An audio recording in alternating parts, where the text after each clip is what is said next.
Taiwan और चीन के बीच बढ़ते तनाव को लेकर यह निश्चित तौर पर बहुत बड़ी खबर है। अमेरिका के बाद अब जापान के सांसद भी जा रहे हैं ताइवान। अगले हफ्ते जापानी सांसद कीजी फुराया जा सकते हैं ताइवान। इसके पूरे आसार हैं। ताइवानी राष्ट्रपति त्साई इंग-वेन से मिल सकते हैं जापानी सांसद कीजी फुराया। ताइवान से मजबूत रिश्तों के पक्ष धर रहे हैं जापानी सांसद और वो पहुंच रहे हैं ताइवान।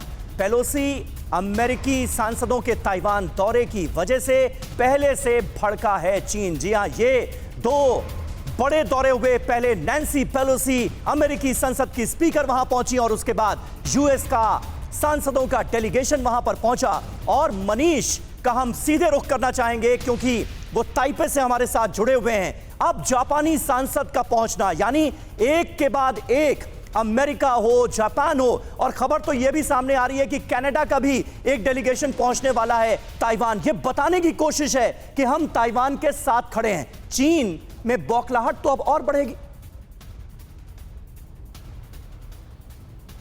जी हां, बिल्कुल। देखिए, सबसे बड़ी बात यह है कि जिसकी शुरुआत स्पीकर नैन्सी पेलोसी ने की थी, अब वो रंग लाती हुई दिख रही है। अमेरिकी डेलीगेशन के बाद अब जापानी डेलीगेशन वहां के सांसद फुराया के नेतृत्व में अगले हफ्ते आएंगे। 3 दिन तक उनको यहाँ रहना है। यहाँ ताइपे में वो ताइवान की राष्ट्रपति से और दूसरे और नेताओं से मिलेंगे। इसके बाद कनाडा का डेलीगेशन आना है, जर्मनी का डेलीगेशन आ रहा है और ब्रिटेन से डेलीगेशन आ रहा है। तो एक के बाद एक डेलीगेशन का आने का सिलसिला शुरू हुआ। हालांकि अब देखिए, डेलीगेशन तो यूक्रेन में भी आता था, लेकिन यूक्रेन में तब आता था जब रूस ने अटैक कर दिया था।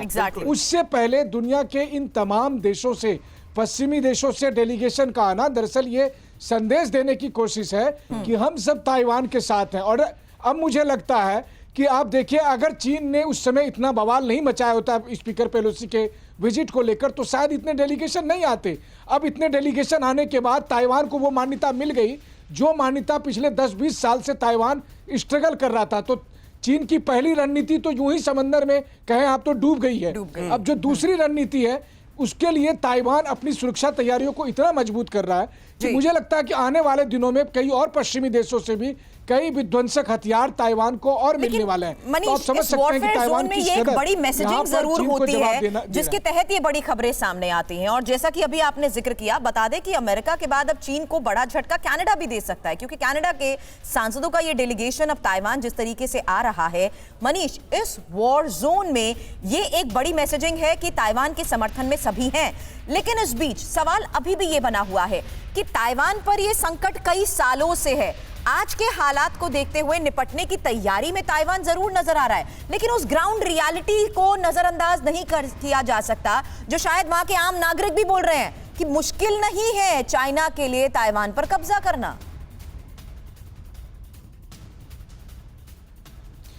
देखिए सुरभि, यहाँ पर आम नागरिक क्या कहते हैं इसका अंदाजा आप इससे लगाएं कि स्पीकर पेलोसी के विजिट के बाद 2-3 यहाँ राष्ट्रीय स्तर पर ओपिनियन पोल हुए और जिसमें 2/3 लोगों ने ये कहा कि हम चीन से नहीं डरते हैं। तो ये तो कमिटमेंट है ताइवान के लोगों का।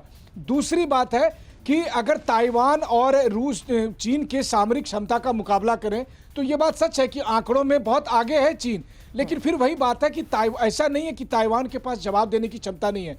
ताइवान के पास जो एयर पावर है, जो अमेरिका समर्थित है, जो F-16 का फ्लीट है, वो कम से कम इस हद तक तो है कि वो 24 घंटे 48 घंटे या कई दिनों तक। लेकिन मुझे लगता है यूक्रेन के हालात ने ताइवान की जनता के बीच में एक डर पैदा कर दिया है, इसीलिए वो भी शायद अब वॉर ड्रिल्स के देखते हुए उन एक्सरसाइजेस का हिस्सा बन रहे हैं जहां पर वो भी वेपन्स को या हथियारों को चलाना अब सीख रहे हैं। आप इस पर नजर बनाए रखें।